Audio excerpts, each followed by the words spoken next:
Bienvenidos a otro sábado en esto que es Generación Política por el Palomar HD, canal 21.1 de la televisión digital abierta. ¿Cómo le va mi querido amigo Juan Manuel Frangoli? Un gusto. Un placer compartir además la previa del partido de la selección Argentina-Qatar 2022 contra México. Al lado de usted, Álvaro Adrián Trejo. Bueno, quiero contarles a todos los que están ahí que tienen que entrar en las redes sociales, suscribirse, ponerle me gusta y dejarnos algún comentario también para que nosotros nos sentamos, que estamos más conectados con todos ustedes que nos están viendo, y sé que nos están viendo porque cuando lo paran en la calle a Juan Manuel Frangoli no nos dejan caminar por los saludos, los autógrafos. Bueno, saco fotos con la gente, yo.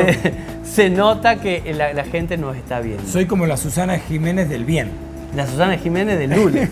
No, claro, la del bien. Yo soy la del bien. Cuénteme a mí, Juan Manuel Frangoli, a todos los que están ahí del otro lado de la pantalla, ¿qué vamos a tener en el programa del día de hoy? Ya que hoy es un día que juega la selección argentina y que el fútbol atraviesa visceralmente a nuestra sociedad, vamos a hablar de si el fútbol es parte de la construcción política de nuestra ciudadanía, de nuestro pueblo o no. Vamos a comentar con Juan Luis Serra cuántas tumbas cabezas tuvo que dar Cristóbal Colón para enterarse que la política no es tarea sencilla. Borja Michelsen nos va a contar los nuevos globos de ensayo de Juntos por el Cambio. Va a venir Antonio Lázaro Álvarez, ex concejal, intendente, legislador, y nos va a venir a dejar cuál es la visión política que él tiene para las próximas elecciones y qué es lo que está pensando sobre lo que está pasando en la política actual tucumana. ¿Por qué votan como votan los tucumanos y los argentinos? Lo vamos a charlar con Patricio Adorno, politólogo y consultor de Meraki Compañía. Le hago una pregunta, si Alberto Fernández se enferma y pide licencia, ¿qué pasa? Me lo cuentan en lo largo del programa, ¿le parece? Me encanta. Los invitamos a todos ustedes a ver esto que es Generación Política.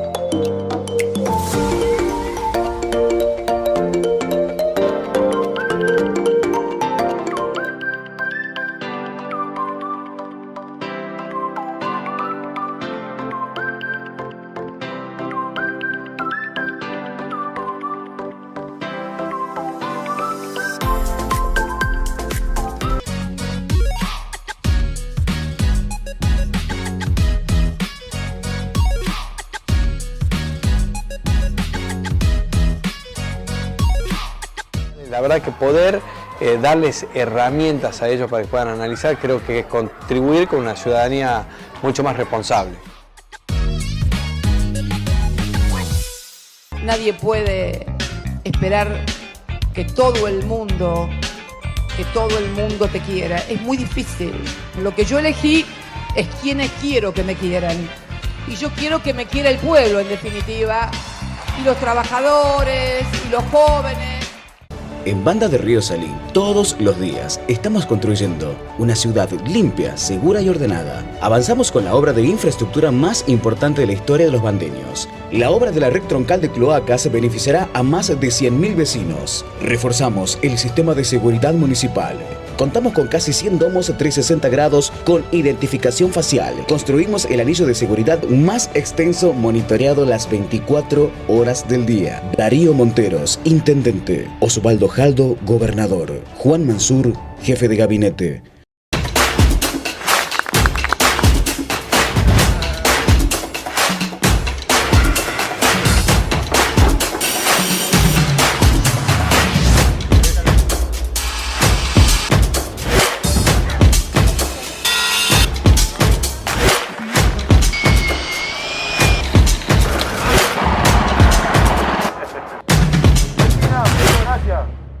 Gobierno de Tucumán.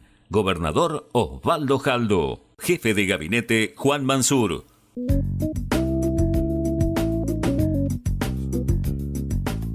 Vamos, vamos. Seguimos en esto que es Generación Política. Estamos en otro bloque más. A ganar. ¿A dónde vamos? Juan Manuel Frangulli, ¿cómo le va? Bienvenido. Ya estamos en octubre, son las elecciones, vamos a Argentina, vamos a ganar. No estamos en octubre, estamos en julio, Juan Manuel Frangulli. ¿Cómo es julio? Estamos en julio, claro. El Mundial se juega en julio, Juan. No, ¿cómo el Mundial se juega en julio? Claro.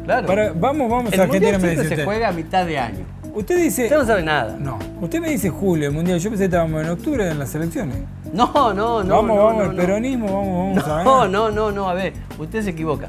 Resulta que cuando hay interés y cuando hay dinero de por medio, el fútbol suele ser un gran aliado para tapar muchísimas cosas que están sucediendo. Por eso el diario La Nación y parte de la trifecta mediática tituló hace 10 días atrás que la sentencia condenatoria de Cristina Fernández de Kirchner por la causa, le llamemos Vialidad 1, Sí. porque Generación Política ha hecho un PRODE y apuesta que hay un 2, se daría los primeros días de diciembre, porque sería durante el Mundial. Claro, para que pase desapercibido. Usamos el Mundial para tapar algunas cositas. Seguramente usted era muy chico, ¿no? Usted era muy chico, era bebé, me lo imagino así de pañalitos caminando por ahí, cuando surgió el Mundial 78. Sí, muy chico. Muy chico, ¿verdad? Bueno, ¿qué pasaba en Argentina en el año 1978? Se jugaba el Mundial. No. ¿Qué más pasaba, Juan Manuel Frangulli? Ganamos contra Holanda en la final. Claro, le hicimos 6-1 a los peruanos para poder... Pero otra cosa más importante pasaba, Juan Manuel Frangulli, en nuestro país. Bueno, le cuento. No me nace. Seguramente usted se olvidó porque le pasaron el Mundial por la cabeza, pero en nuestro país sucedía la más sangrienta dictadura que recuerda Latinoamérica. Es verdad. Más allá de la broma, es cierto. Es cierto. La más terrible que recuerda América Latina, exponente de lo que fue la Escuela de las Américas. Y hoy, tristemente, arrancamos este editorial diciendo la historia no se ha ido tan lejos y tendemos a repetirla si no la estudiamos. Hoy el lawfare, que es otra forma de intervención, se da también durante el Mundial. Es cierto. Y ahí nosotros de Generación Política queríamos hacer esta pequeña editorial para mostrarte qué cosas suceden cuando la pelota empieza a estar en movimiento. Queríamos decirte que todo acto que hace el ser humano es una acción política. Y el fútbol no escapa de eso. Para nada. Si empezamos a hablar por grandes referentes del fútbol, podemos decir, o de mi época, no sé si de la suya, Yo diría Diego Armando Maradona. Pero... Diego Armando Maradona. Es Diego lo que- Armando Maradona, una persona sumisa, callada, No, que para nunca... nada. ¿no? Que se enfrentó a los poderosos del mundo en un momento donde además el fútbol tenía implicaciones no solamente Claro. con la clase política, sino con el establishment económico. De hecho, valgan los paralelismos que venimos estableciendo, lo que significó el Club Atlético Boca Juniors en la carrera política y económica de la familia Mauricio Macri, Blanco Villega también, porque No hay que olvidar. la línea materna también jugaba. Y ahí nosotros queremos darnos cuenta de lo importante que es la política en el fútbol. Y cómo Diego Armando Maradona, como bien decía Juan Manuel Frangulli, por decir cosas, por decir verdades, por ponerse de un lugar peronista de la vida, fue condenado, perseguido, castigado, estigmatizado. Pero usted puede decir, ¿la historia se acaba ahí? No, para nada, no. Hoy tenemos un mundial que se está jugando fuera de fecha, en un lugar, en un país donde los derechos humanos son plenamente bastardeados, donde fallecieron más de 6.500 personas en la construcción de ese operativo Armarte los Estadios, en donde están prohibidos todos los derechos naturales que pueda llegar a tener cualquier individuo, como hasta la posibilidad de abrazarte, como la posibilidad de expresar una condición sexual. El fútbol lo vuelve a tapar a todo. ¿Y sabe por qué lo tapa? Porque hay plata de por medio. Sí, no vamos a olvidar que además Qatar es uno de los paraísos fiscales hoy más importante, sobre todo a partir de los años 70, que fue esta reorganización financiera a partir de lo que se llamó el petrodólar, ¿no? Es cierto. Cuando nosotros pensamos siempre en el fútbol, no podemos dejar de pensar en algunas cosas, como la que dijo Diego Armando Maradona también. Me va a perseguir Mauricio Macri, pero yo voy a seguir siendo cristinista hasta los huevos, lo dijo. Otra cosa que también dijo Diego Armando Maradona es que la pelota no se mancha. Es cierto, nosotros sabemos que el fútbol es fútbol y se juega con pasión, lo vivenciamos como tal, pero no hay que dejar de pasar las connotaciones políticas que tiene. Claro, por supuesto. Y lo que detrás de la pantalla del fútbol quieren esconder algunos, ¿no? Porque es un momento, y atenti, abre el ojo Salomón, como decía un amigo, es un momento de mucha travesura en la política local, porque bueno, también se apuesta a que el fútbol lo tapa todo, ¿no? Es cierto, ¿se acuerda que tuvimos invitados nosotros que nos decían, a ver, las candidaturas se van a dar según cómo le vaya yendo a Argentina en el Mundial? Porque además el fútbol es un gran termómetro del humor social en la Argentina. Así que nosotros acá de Generación Política queremos dejarte este mensaje, ¿no? Que nunca dejes de lado qué es lo que se hace, por qué se hace, cuándo se hace y dónde se hace. Que el fútbol, como cualquier deporte, como cualquier actividad humana, está también pregnada de política. Los jugadores alemanes, cuando entraron a jugar y se taparon la boca, tiraron un mensaje. Fuerte, fortísimo. Cuando la selección de Inglaterra se arrodilló también, tiró un mensaje político. Pero ¿por qué tan de contrabando se tira un mensaje político en la era de las comunicaciones? Porque la FIFA dijo no queremos política mientras hace política con el fútbol de todos.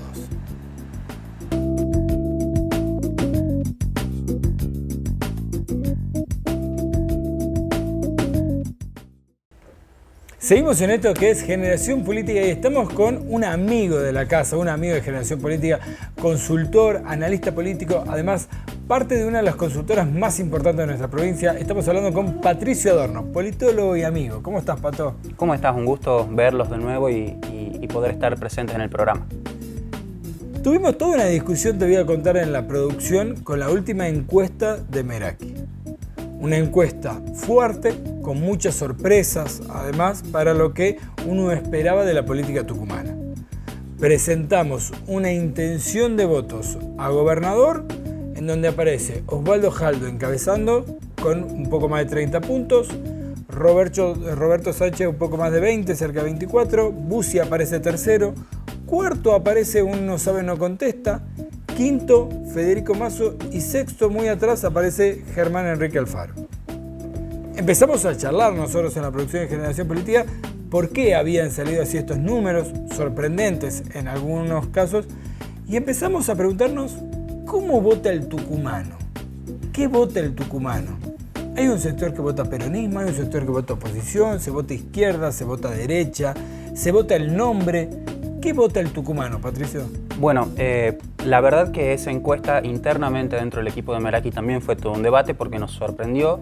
Esperábamos otro tipo de configuración del panorama electoral, sobre todo porque Germán Alfaro no deja de ser la figura más importante de la capital hoy, es la segunda billetera más grande de la provincia. Sin embargo, debemos decir que al medirlos individualmente, técnicamente, es una carrera de caballos entre todos los que competían y entre Roberto Sánchez y Germán Alfaro, los encuestados prefirieron a Roberto Sánchez como principal referente opositor. Respecto de la segunda pregunta, no en la encuesta anterior, pero sí en la previa a esa, nosotros preguntamos por la orientación ideológica o cómo el tucumano se percibía a sí mismo dentro del esquema ideológico y se reconoció principalmente de derecha y centro-derecha más que de izquierda o centro-izquierda. Digo, esta avanzada progresista que en algún momento se consolidó como un movimiento nacional y popular en la Argentina, empezó a perder terreno y va en sintonía con lo que otras consultoras a nivel nacional también han estado midiendo, por ejemplo el caso de Gustavo Córdoba y Paola Suban. Bien, ahora, ¿eso se traduce o tiene una relación, hay vasos comunicantes con la definición electoral? Se vota, digo, una persona que hoy se siente centro-derecha, vota en función de eso y a la par, quien se siente centro-izquierda, ¿vota en función de eso o después priman los nombres? En Tucumán se da un escenario particular. Hay un sector del electorado que está fuertemente cohesionado con una identificación, más bien diríamos, de rememoranza, pero que tracciona fuertemente el voto personalista. Hablo particularmente de la estructura del peronismo, donde se da un reconocimiento o una asimilación de pertenencia al peronismo que ronda entre el 35 y el 40% de manera sostenida, pero que a su vez está fuertemente traccionada por los nombres propios de dirigentes, que en parte tiene que ver con la construcción histórica del movimiento peronista en Tucumán y en Argentina. Bien, sin ser lo mismo, vieja escuela te hubieran dicho, aparece mucho más la disciplina partidaria, si se quiere. Exactamente, de hecho es dentro de los espacios políticos los que mayor grado de cohesión presentan, no solo en la defensa de la propia gestión, sino también en el abanico posible de oportunidades de candidatos viables a competir en las grandes magistraturas. Bien. Lo que no se da en el espacio opositor, donde sí predomina fuertemente el nombre propio,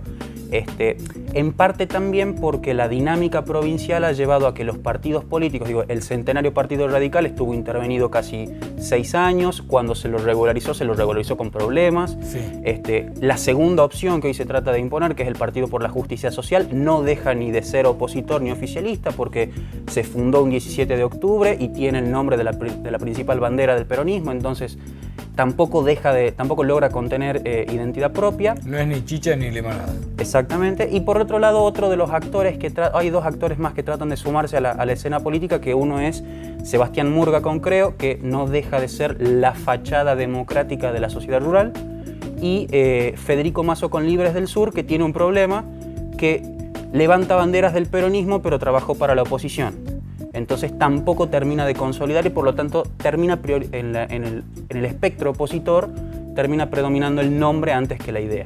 En el caso, te voy a preguntar porque lo nombraste, se ha discutido menos quizás de la figura de Federico Mazo, pero el posicionamiento a partir de los movimientos sociales hace que hoy condense la expresión centro-izquierda. Sí, de hecho se presenta como una opción de centro-izquierda con un detalle interesante. En las últimas elecciones fue del espectro de centro-izquierda el que más le disputó el voto más duro del bucismo en los circuitos periféricos donde crecía esta demanda por la inseguridad. O sea, disputa al extremo. Exactamente. Para un lado, para el otro. O sea, así puesto en los números que ustedes tienen, que además se conocieron y fueron muy discutidos en el pasillo político, tenés el voto peronista condensado en Osvaldo Jaldo, el voto opositor condensado en Roberto Sánchez, la extrema derecha en Bussi, un sector de la izquierda con Mazo, y ahí queda diluido por falta de identidad Germán Alfaro. Un poco a eso respondería cuantitativamente lo que ustedes vieron en números. Exactamente. De hecho, incluso cuando nosotros tomamos la propia identificación partidaria como una variable de cruce para entender el radical qué tanto podría llegar a votar a otros espacios, la correlación, la identificación con referentes como por ejemplo Germán Alfaro o de otros espacios dentro de la misma oposición es débil, que no se da, por ejemplo, en el caso de quienes sí votarían por Germán Alfaro respecto de la identificación con el radicalismo, con la propia figura de Roberto. Así puesto, si se resuelve la interna de Juntos por el Cambio, debería encabezarla para ser una opción electoralmente más potable o más viable, debería encabezar Roberto Sánchez. Sí, que de hecho creo que es algo que adentro mismo de la coalición opositora es un tabú que no se dice pero que se cree, al punto de que el mismo Ocaranza salió a decir públicamente que Germán Alfaro estaba dispuesto a declinar su candidatura a gobernador para posicionarse como vice. Bien, ahora te pregunto, entendiendo un poco cómo se mueve, si se quiere, el electorado, hay una discusión a nivel nacional también, y te voy a llevar al plano nacional. Sé que Meraki está trabajando también en algunas mediciones nacionales. Si vos crees que el Frente de Todos, que probablemente se rebautice y se utilice otro nombre, puede ser competitivo el año que viene con el solo hecho de amainar los índices de inflación. Yo creo que es el gran desafío sobre el que está centrado la gestión de Sergio Massa. Creo que eso también explica por qué el no rechazo frontal de Cristina Kirchner a la gestión de Massa, más allá de que en términos de discurso y de praxis política fue mucho más salvaje que lo que planteaba Guzmán, digamos, fue mucho más rápido por el camino que planteaba Guzmán, lo que muestra también las condiciones de una persona más de perfil político que técnico a la hora de negociar malos tragos para el propio espacio. O sea, a nivel nacional es mayor la incidencia de la situación económica a la hora de definir el voto de lo que a nivel local, porque a nivel local todavía la estructura de caudillismo y de identificación partidaria es mayor.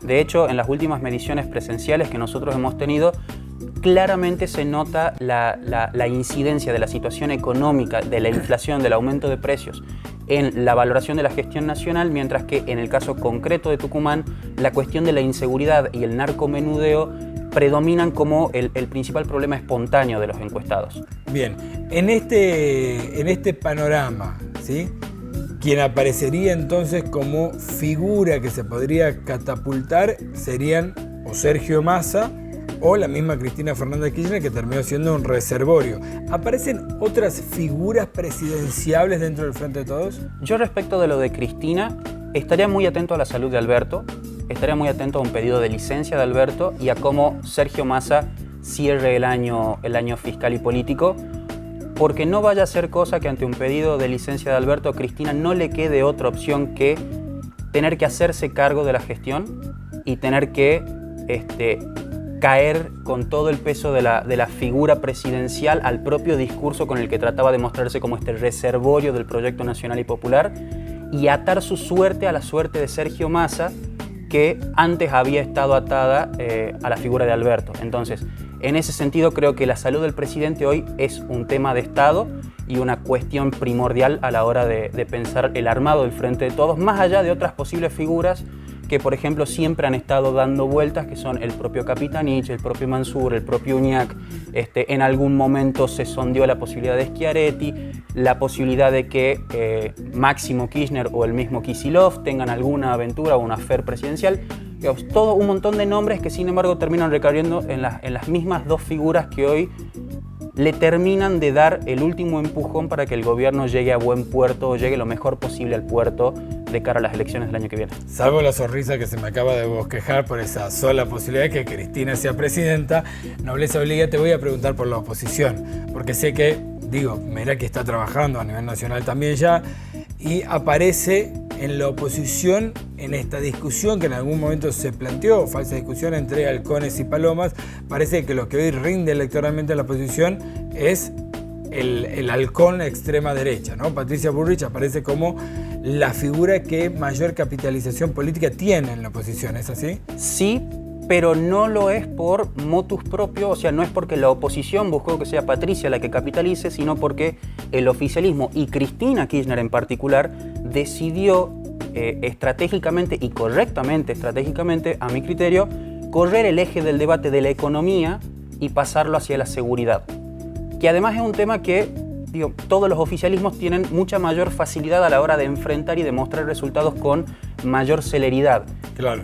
Que también a su vez te permite, posicionando una figura que es segunda línea, digamos que no encabezaba como la principal referencia opositora para la presidencia, desinflar un poco a Rodríguez Larreta, mermar sus aspiraciones presidenciales y posicionar otra figura que te garantice por lo menos que su interna no esté resuelta hasta las PASO. Bien, o sea que mérito de Cristina haber posicionado a Patricia Bullrich como una eventual opositora presidencial sobre el resto, y es Cristina quien termina en ese caso ordenando la interna de Juntos por el Cambio. Exactamente, a ver, para alegría de algunos y para tristeza de otros, Cristina sigue siendo la persona que hoy en día en la política nacional te pone y te marca la agenda discursiva, y es algo que no se logró discutir desde la oposición, y creo que es la primera piedra basal para realmente plantear una campaña presidencial con posibilidades de éxitos para la principal oposición.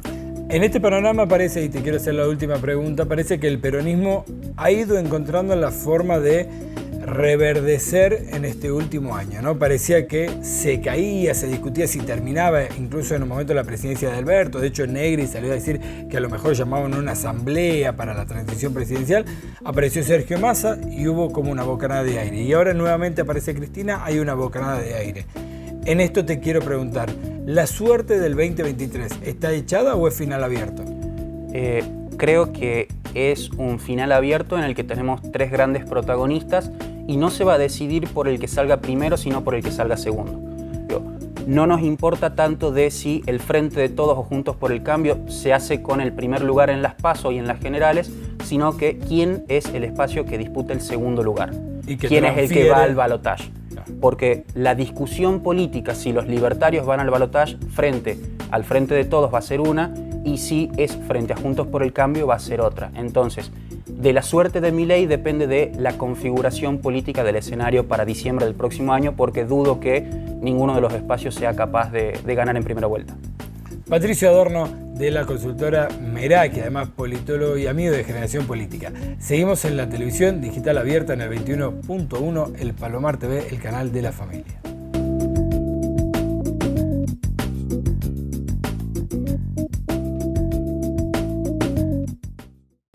Bienvenidos a otro bloque acá en Generación Política por el Palomar HD 21.1 de la televisión digital abierta, todos los sábados de las 12 horas y después de las 13 nos podés encontrar en nuestro canal de YouTube. Nos buscás por Facebook, por Instagram, en algún lado seguro que nos encontrás y te vas a enterar de todas las cosas que están sucediendo y sobre todo el muy buen análisis que se está haciendo acá en Generación Política. Juan Luis Serra, bienvenido a Generación Política. Pero placer, como siempre, compañero Álvaro. Yo les cuento a todos los que por primera vez ven la columna de Juan Luis Serra, él viene a darnos una tumba a cabeza, es decir, agarrar una situación cotidiana, algo de todos los días y pensarlo de otra perspectiva. Hoy, ¿de qué vamos a hablar, Juan Luis Serra?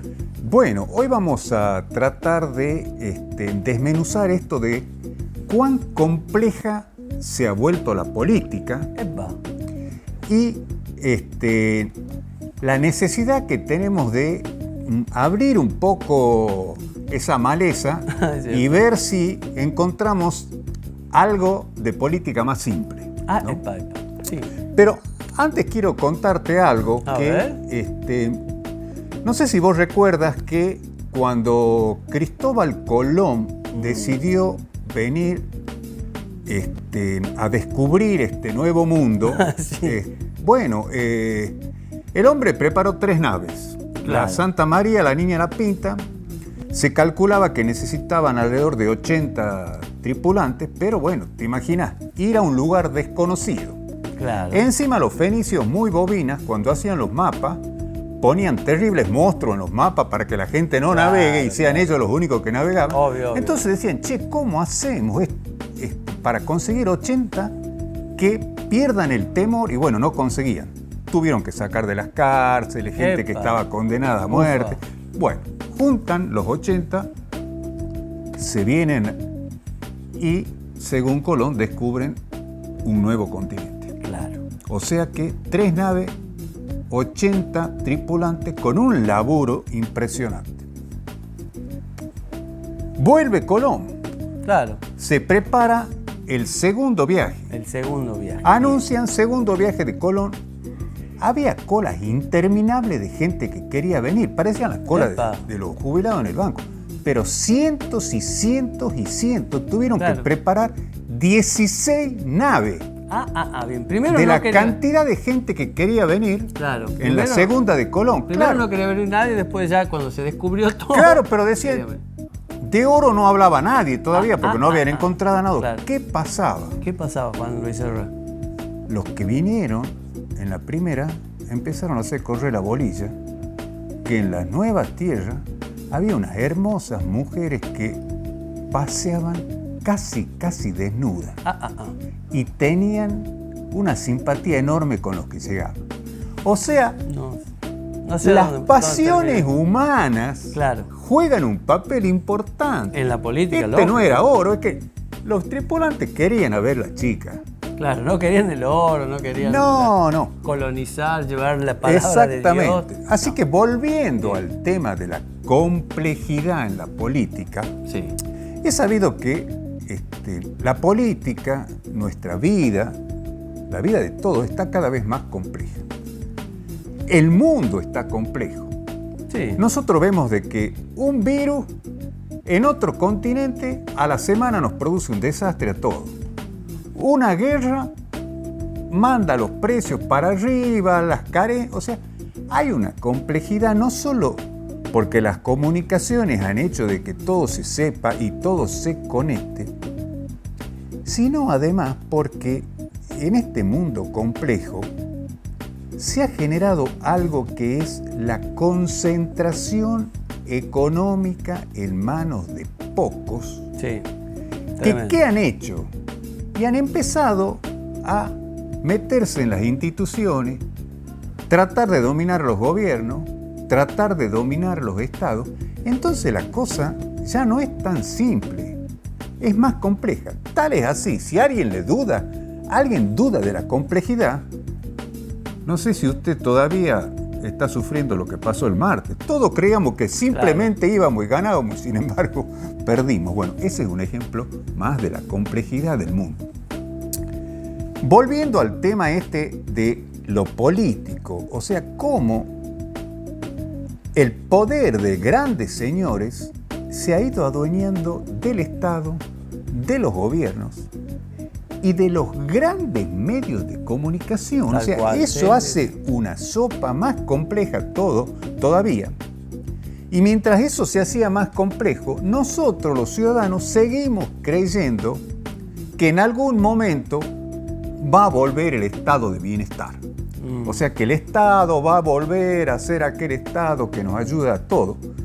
Y en realidad, el Estado y los gobiernos van en dirección contraria. Cada vez pertenecen más a la gente rica. Claro, tienen dueños los gobiernos. Tienen los dueños. países. Nosotros esperamos que la cosa cambie y la cosa va en una dirección y nosotros estamos esperando que la cosa vaya en otra dirección. O sea, esa complejidad no terminamos de meternos en nuestra cabeza. ¿Y qué es lo que tenemos nosotros acá? Seguimos pensando, los que no somos ricos y tenemos de todo, que el que nos va a salvar es el Estado y los gobiernos. Claro. Seguimos pensando que por ahí viene la mano que nos va a ayudar y nos va a salvar y nos va a sacar de esta misedura. Pero no ocurre. Ahora, ese plan A que tenemos todo en la cabeza no ocurre. No. Entonces no yo te diría, ocurriendo. Álvaro, che, ¿no es hora de que pensemos en un plan B? Y sí, yo creo que sí, ya es hora. Pensemos en un plan B. ¿Qué significa pensar en un plan B? Bueno, no dejamos de seguir pensando en el plan A, que los gobiernos nos pueden ayudar. Pero pensemos en el plan B, en donde nosotros, los ciudadanos que no estamos bien, nos hagamos cargo.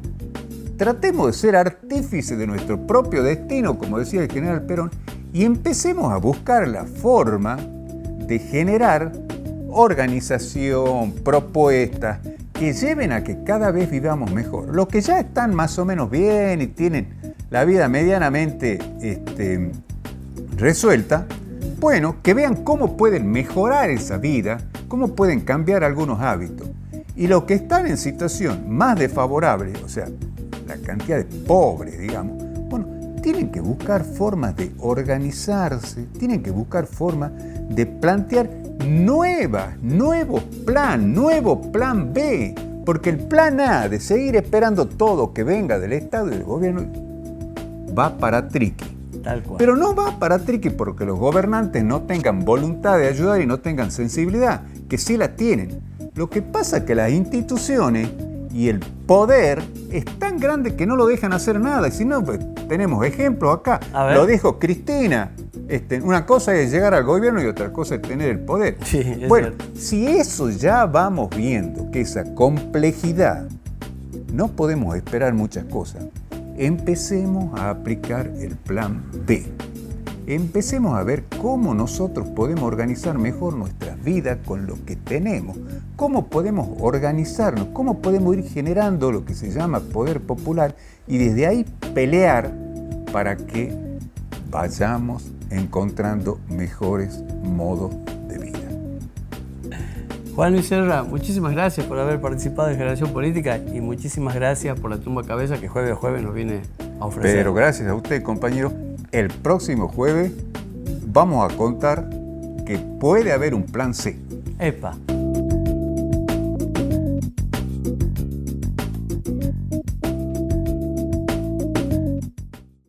Lo mismo que el café. ¿Cómo le va a Juan Manuel Frangobli, si es su verdadero nombre? Le invito un café acá en la barra de Librería El Griego. Hablamos bajito porque tenemos puterío político. No diga, porque no dicen diga que político. dicen. Ah, dicen que dicen. Dicen que volvieron algunos amigos de Buenos Aires con alguna información nueva que circula. A ver, yo le quiero preguntar, ¿la salud del presidente es información, es novedad, es consecuencia de...? Es una cuestión de Estado, supo decir un amigo que estuvo en el programa de Generación Política. Es cierto. ¿Por qué? La ley de acefalía argentina lo que marca es que si el presidente de la nación por alguna razón tiene que ausentarse del ejercicio del poder, asume la presidencia el vice o la vicepresidenta en este caso. En este caso, si Alberto Fernández por algún problema de salud pide una licencia de 6 meses, seguramente la que va a ejercer el poder ejecutivo de la provincia, de la nación, perdón, es Cristina Fernández de Kirchner. Sí, por eso dicen, se van a adelantar 3 medidas económicas. Epa. La primera es, volvería la estrella del reverdecer del Banco Central de Sergio Tomás Massa, volvería el dólar soja. Volvería el dólar soja, bien. Volvería el Esa dólar es una, soja bien. como dólar diferencial, Bien. volvería. La segunda. 2. Dicen que va a haber un bono, no al pedido de Cristina, de una suma fija, pero sí un bono de fin de año para todos los trabajadores. Bien, va a haber aguinaldo más bono. Trabajadores y trabajadoras de todos los estamentos van a tener un bono a fin de año, medida que se adelantaría en esta semana. Bien, me falta una. Le falta una que tiene que ver con la recomposición del comercio exterior. ¡Apa! Se va a cerrar el grifo de algunas importaciones porque ha salido ahora una acordada del Banco Central que dice que vos podés importar con dólares propios todo lo que quieras. Ah, bien. Eso significa que si vos venías importando con un dólar financiado a 160 Claro. hasta un límite, lo podés seguir haciendo. Ahora, si querés importar más, lo haces con el dólar que está liberado para este tipo de operaciones, que sería el contado con liquid o el MEP, que te llevaría el dólar a 330, Claro. lo cual se teme que repercuta en precios. Obvio, no hay retenciones, pero sí un acomodamiento. Pero ¿sabe lo que me preocupa de todo lo que usted está diciendo? Ahora, si todo esto se hace antes, se cuida a la figura de Cristina Fernández de Kirchner, que asumiría después de todo esto. Claro, y ¿le sumaría políticamente a Cristina Fernández de Kirchner asumir en estos momentos la presidencia? Es la pregunta que nos hacemos acá de Generación Política. Creemos que nosotros dijimos muchas veces acá en este programa que el gobierno que lleva adelante Alberto Fernández es un gobierno de transición, un gobierno que tiene que apagar todo el incendio que dejó el gobierno de Mauricio Macri y para que Cristina Fernández de Kirchner tenga el terreno político allanado y poder ser y volver a tener sobre todo un gobierno de bienestar, el que tuvimos todos los argentinos. Bueno, no sé si sería correcto que Cristina tome el timón de este gobierno de transición en estos momentos. Ahí juega muy fuerte la presión de un sector del establishment económico argentino, porque hay un sector, aunque parezca raro, que quiere que Cristina vuelva. Sí, porque hay un sector del establishment económico que se siente mucho más allá de las tendencias políticas y quiere volver a hacer negocios. Y la verdad que con Cristina a todo el mundo le fue mejor, incluso a ellos. Le voy a hacer una pequeña salvedad para que se entienda lo que acaba de decir Juan Manuel Frangobli, ¿no? Las telefónicas hoy están cobrando la tarifa promedio, ¿verdad? En el momento que Cristina estaba, todos pagábamos el teléfono, todos teníamos teléfono y todos pagábamos lo que ellos querían. A ellos les iba mejor porque había plata en el bolsillo. Así es. Ahora, interesante ahí cómo empiezan a posicionarse algunos otros actores, ¿no? A ver. Por ejemplo, ha salido en esta semana en clara ruptura, ¿no?, con el kirchnerismo, un diputado de Tucumán muy allegado a un sector de la banca financiera como es Carlos Cisneros. Claro, ¿cómo que Carlos Cisneros? Que además de ser parte de la bancaria, un movimiento que a partir del radical Sergio Pelazos parecía más cercano a Cristina, él, que además en la bancaria funciona como una suerte de número 2 nacional, salió a decir que la fórmula tiene que ser Massa-Mansur y despreció algunas declaraciones de Máximo Kirchner. Claro, bueno, usted no sé si se acuerda, usted era joven, pero el legislador Burlé salió también por el radicalismo y ahora es peronista. Claro. Bueno, así que por ahí la bancaria se suele mover en esos límites o en esos bordes que tiene la política, ¿no? Bueno, siempre caen paraditos. Y si hablamos de Carlos Cisneros y volvemos a Tucumán, despejado el camino en Tucumán, vemos que Juan Mansur podría ser un vicegobernador, salvo que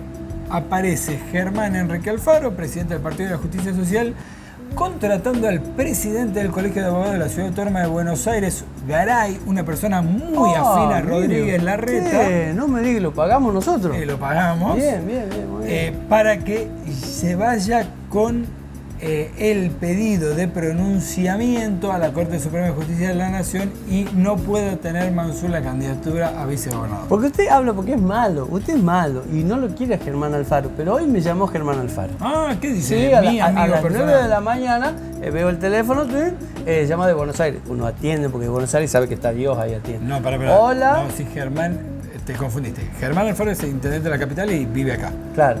Y te llama desde 0381. No, me llama de 011, desde Buenos Aires me sale la llamada. Digo, bueno, yo atiendo. Me dice, hola, soy Germán Alfaro. Hola, le digo, ¿cómo le va, señor intendente? Quiero contarte qué estamos haciendo. Sí, le digo, yo también te quiero contar algunas cosas. Y se sigue hablando y me di cuenta que era una grabación. ¿Una grabación? Sí, después de los 5 minutos de charlar así. Teléfono de Buenos Aires. Teléfono de Buenos Aires. Así que no solo contrata el abogado, que lo pagamos todo, sino que contrata en Buenos Aires campañas publicitarias y de mercado para que nos avise a nosotros las cosas que él hace. Bueno, esas cositas, ¿vio? Y si hablamos ya de elegido municipal, Generación hablemos. Política viene contando algunos acoples que se vienen armando para legislador y concejal. Bueno, también venimos anticipando que se largan al ruedo algunos precandidatos y precandidatas a intendentes por la capital. Es cierto, van a salir a recorrer en colectivo todos los barrios de la ciudad. Bien, salió con un programa de alivio fiscal Germán Enrique Alfaro, ni lento ni perezoso. Jerónimo Bargañazzi puso sus gigantografías al lado del titular alivio fiscal, ¿no? Claro, por como supuesto. Como quien quiere, bueno, la cosa. Sumarse un poroto, digamos. Claro, no. Yo le decía que salieron a andar en colectivo, pero no me agarró la indirecta, ¿no? No. El colectivo tiene un nuevo precio. Sí, salen a andar cada vez menos gente va a subir al colectivo más caro del país. Sería bueno preguntarle a los concejales, a los intendentes, ¿cuándo fue la última vez que subió un colectivo? ¿No? ¿Serán usuarios del colectivo? ¿Un colectivo? No me imagino, pero capaz que sí. Un colectivo que en chino diríamos cachichén. Pues ya estamos arriba de los 80. Es cierto. Otra cosita que le quería hablar, ya que está hablando de los intendentes, todos los candidatos a intendentes. Ya que me habló de una tarifa. Sí. El miércoles de la semana pasada hubo una manifestación muy importante en EDET que llegó hasta la puerta del ERCEP. Es cierto. En el ERCEP no los atendieron y la amenaza es que el miércoles que viene toman el edificio del ERCEP. Ufa, pero el ERCEP, ¿por qué no tiene que recibir el ERCEP a los consumidores? No tengo idea. Y porque se supone que es el ente de contralor de los servicios públicos con prestación privada. Tiene razón. Otra cosa que le quería contar también, que no quiero que pase desapercibido, la legislatura aprobó el nuevo presupuesto, ¿no? Bien. Un montón de plata para el año que viene, para todos los gastos públicos que tenemos. ¿Y sabe qué es lo notorio? A ver. Que el 126% de aumento en el presupuesto para la educación.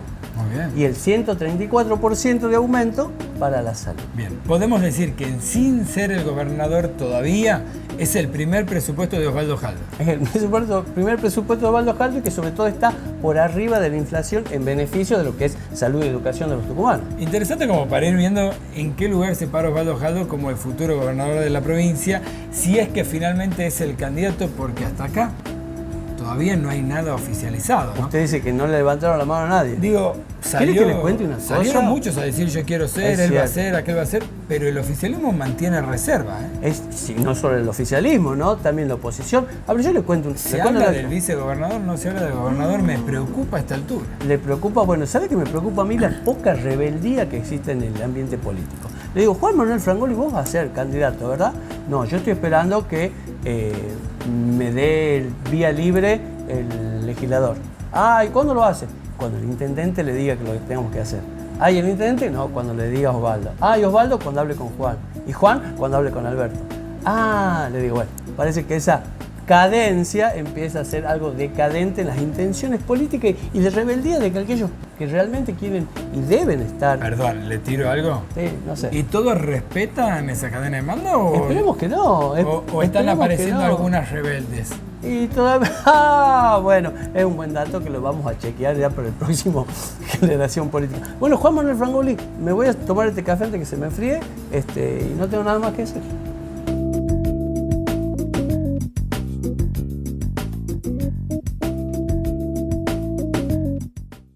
Continuamos en Generación Política, otro bloque más que desde el Palomar HD para todo el norte argentino estamos transmitiendo con este fabuloso programa federal como es la televisión digital abierta, que del gobierno de Cristina Kirchner se supo consolidar.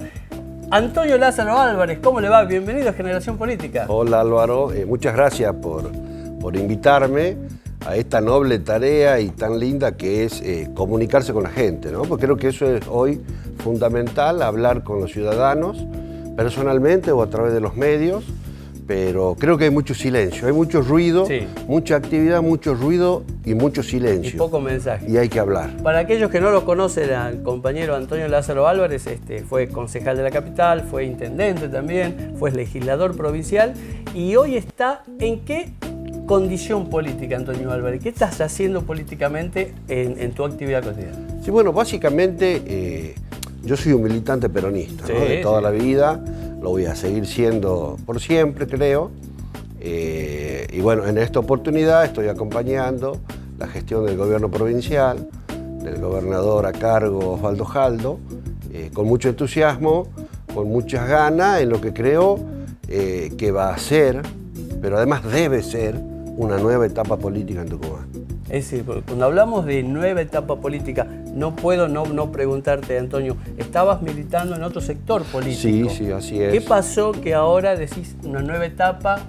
Estuve militando por disidencias internas como peronista, con el intendente Germán Alfaro, que también viene de la militancia peronista.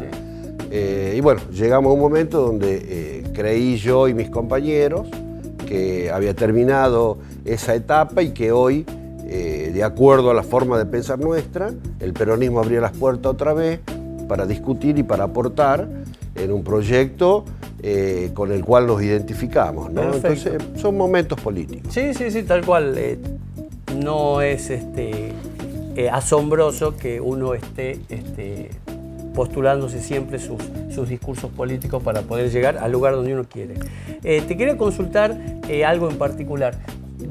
¿Vos notás que se está hablando de política dentro de la política? No. Yo escucho, por un lado, que se miente mucho, sobre todo a través de algunos grandes medios de comunicación nacionales, y por otro lado a la dirigencia política sin hablar.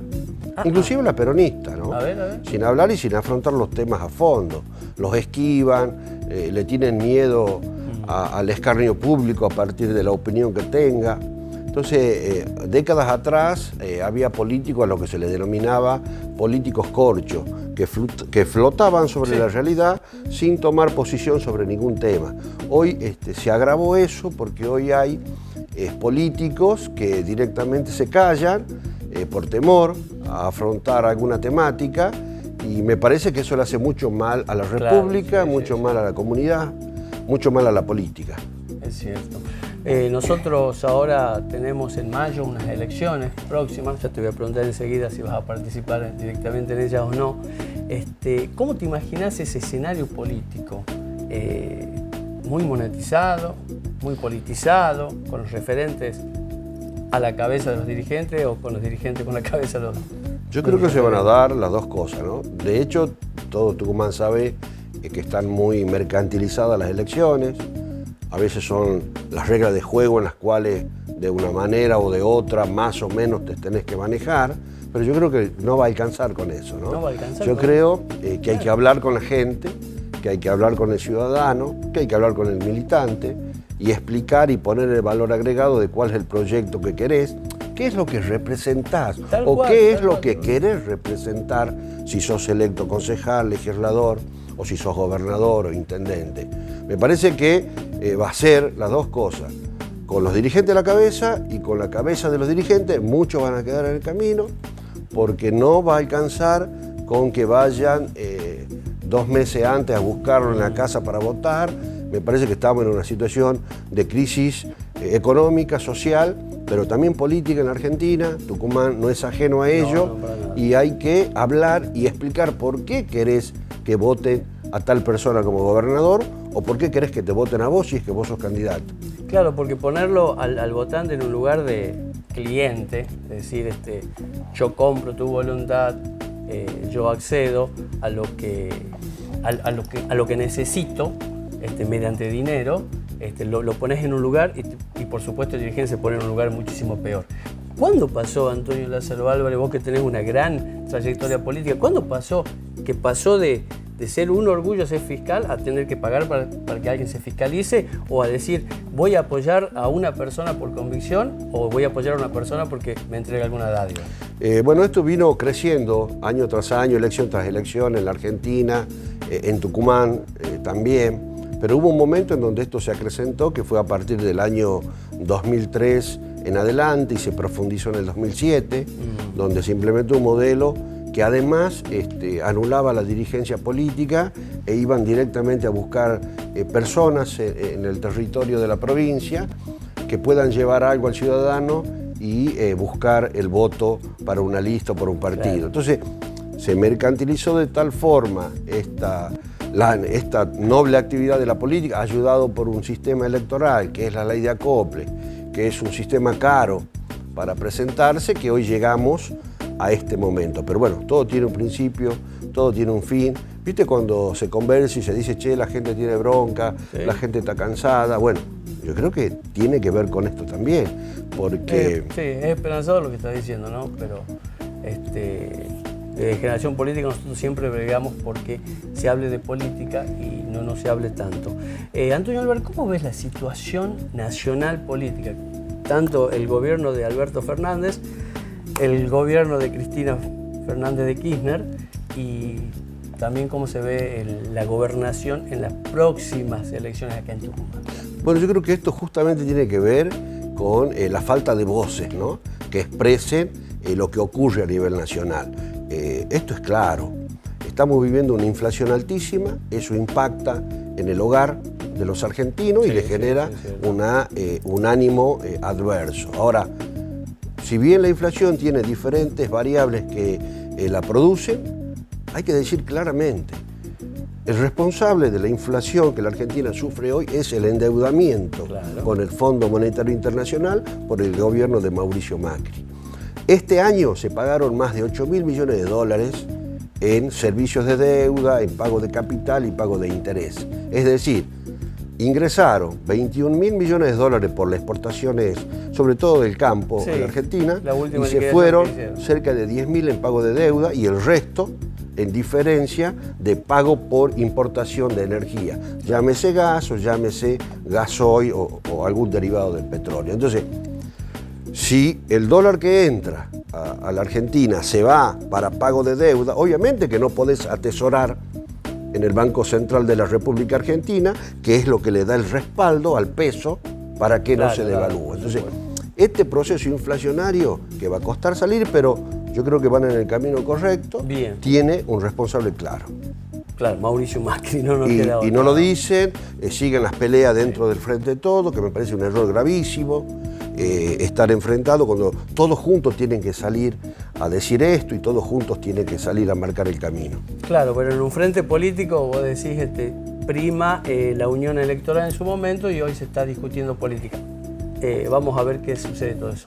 En Tucumán, ¿Osvaldo Jaldo va a ser el candidato a gobernador por el peronismo? Yo creo que esa es otra cosa que hay que hablarla, sobre todo de cara al ciudadano, ¿no? Porque de cara al compañero, más o menos todos la tienen clara.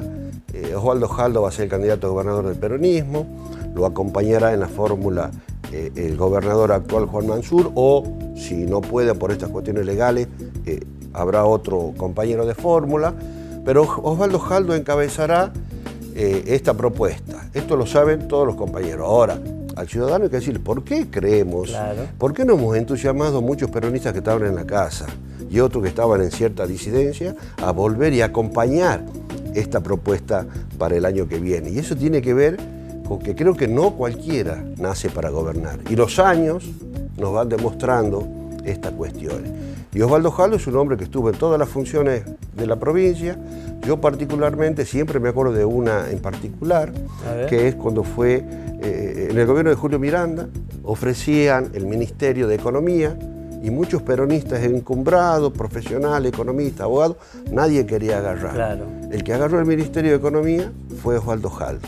Y en ese momento era un descalabro. La Federación Económica hacía problema porque no había devolución de efectivo a bono, en las comunas, etc. Vino Osvaldo Jaldo, puso en orden en un mes la economía de ese gobierno que venía con mucha crisis por el gobierno de la Rúa, obviamente.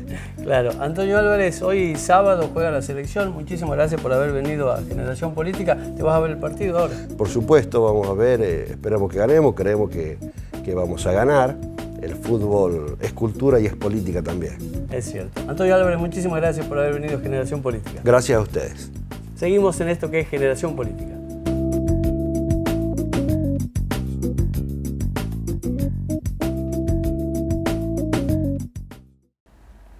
Seguimos en esto que es Generación Política, seguimos en la televisión digital abierta.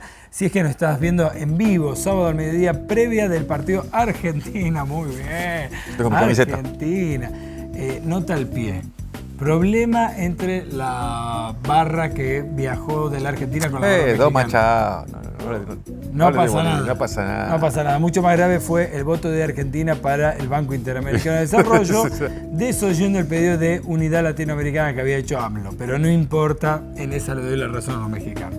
Volvamos, Borja Meachelsen. Usted que hace periodismo de investigación en el lugar donde atiende Dios Padre Todopoderoso. ¿Qué sucede en Ciudad Autónoma de Buenos Aires? Ahora parece que Quirós es candidato, que Patricia Bullrich sale a recorrer con Urbán. ¿Qué pasa? Alto. Antes que comience con eso, le digo, suscríbete, danos me gusta, deja un comentario y decinos qué opinás de la camiseta de la selección argentina, del corte de Juan Manuel o de lo que dijo Patricio Adorno de que si la salud del presidente no mejora, tendría que, ante un eventual pedido de licencia... Lo que vos quieras, comentalo ahí en la sección de comentarios. No le esquivo al bulto. ¿Qué pasa? Comenzaron los globos de ensayo para ir midiendo los candidatos. Se sabe en el mundillo político que Larreta venía fogoneando a sus dos espadas, porque son espadas, políticas dentro de su gabinete. Uno era Fernán Quirós, ministro de Salud, y otra es Soledad Acuña, ministra de Educación. Ambos con una pésima relación con los trabajadores. Quirós con la salud, Soledad Acuña con los docentes. Con sus propios trabajadores. En el caso además de Acuña, vamos a decir, con toda la comunidad educativa mal, finalmente, y Quirós con toda la comunidad de la salud mal. No con toda, jugando a la división de perseguir a padres que reclaman por mejoras, mandar a la policía. Una actitud muy canallesca, la de la ministra, incluso la del gobierno en general de Horacio Rodríguez Larreta. Pero además, el globo de ensayo Quirós era una hermosa conferencia de prensa donde los grupos, los medios afines a Larreta, porque vio que hay medios kirchneristas y medios independientes. Entonces, bueno, esos medios independientes que suelen ser casualmente siempre afines al PRO, siempre afines a Cambiemos, siempre...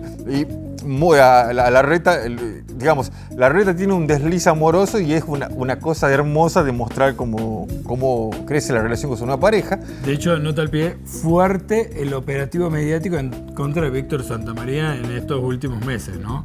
Fuerte, que es, además de un sindicalista muy importante de la Argentina, es dueño de un multimedio, quizás el único más afín al gobierno nacional y popular. Sindicalista, sindicato de los porteros de edificio y el dueño de Página 12, el Grupo Octubre. Ataque muy fuerte, sí. Volviendo al globo de ensayo, ¿por qué te digo globo de ensayo? Porque Quirós no medía antes.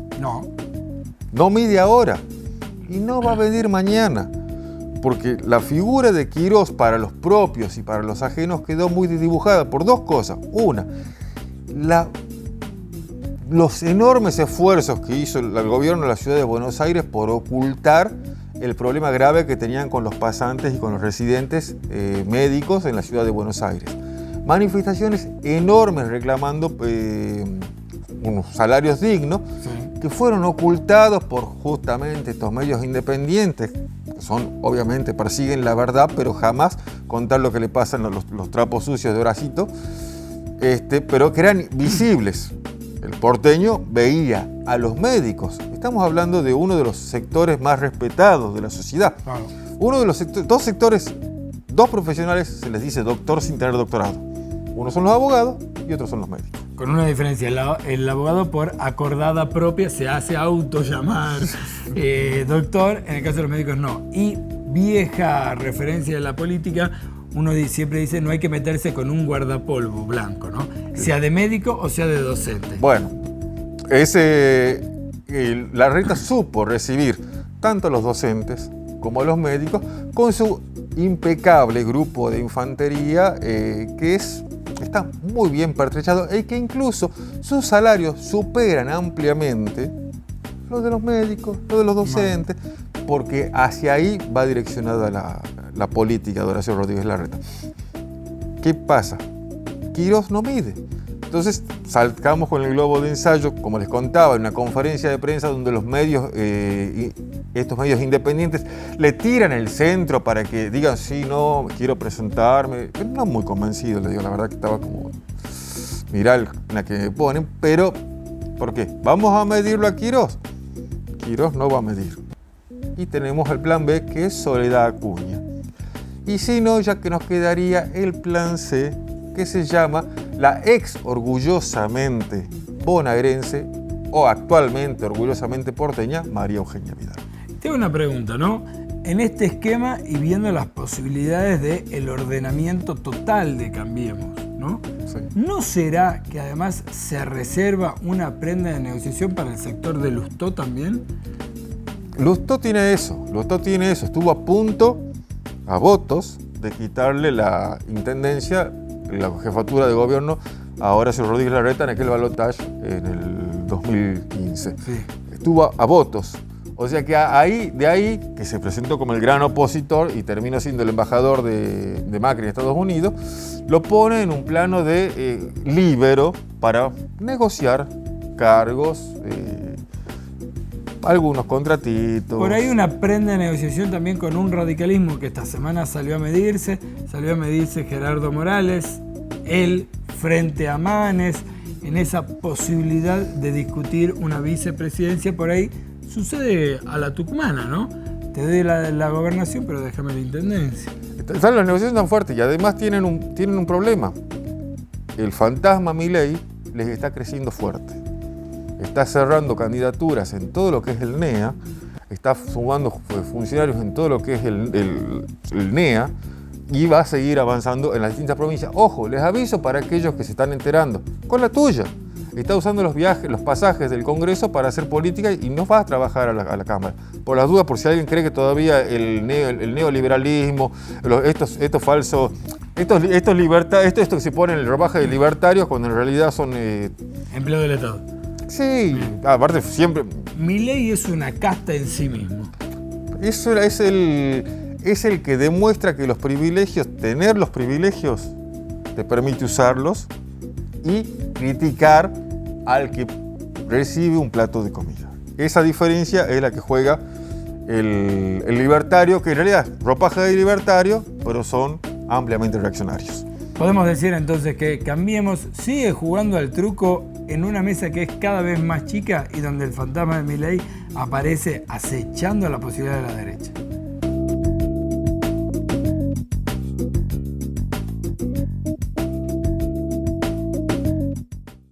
Vamos, Rulemaña. Yo soy de Rulemaña, ¿de dónde es usted?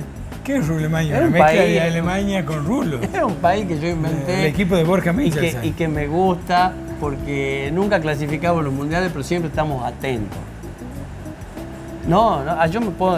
¿Usted un mensaje político, taparse la boca? Porque como dijimos en el editorial de este programa que es Generación Política, el fútbol y la política tienen mucho que ver. Les agradecemos a todos por haber estado ahí. A usted lo quiero felicitar por este programa que cada día mejor. Felicitarlo a toda la gente que trabaja detrás de cámara, a nuestros columnistas y por supuesto invitarlos a todos ustedes que el próximo sábado y a partir de las 13 horas también nos sigan por nuestras redes sociales. ¿Qué tienen que hacer en nuestras redes sociales? Entrás a nuestro canal de YouTube, nos encontrás como Generación Política, te suscribís, activar la campanita porque en un ratito este programa ya va a estar subido en nuestras redes sociales. Danos un me gusta y de paso nos dejás un comentario. ¿Qué opinaste de este programa? ¿Qué te pareció más interesante? O simplemente deja tu opinión sobre aquello que hablamos. Y esperemos que esta tarde Argentina pueda revertir la mala pata y seguir sumando alegrías para el pueblo.